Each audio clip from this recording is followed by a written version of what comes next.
So we now have the full turret functionality on big old yellow. Here we go. I can aim the turret. If I aim it just towards a door over there, or maybe over the door here, and then I can start the rollers and hit the trigger 2.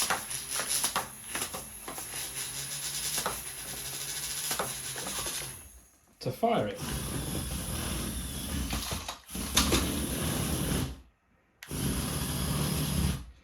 I'm pretty happy with this result.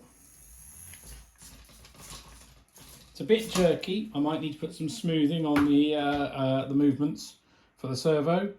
I'm going to take my student through how we can use the same tweening that we used on the Me arms to get some smoother movements on these, because they're a bit jerky and that would be nice to have some smooth movements. But probably our time is more going to be spent on fixing up the grab and lift mechanism so it works as well as this. So smooth movements might not happen this year. We still think this is an awesome result.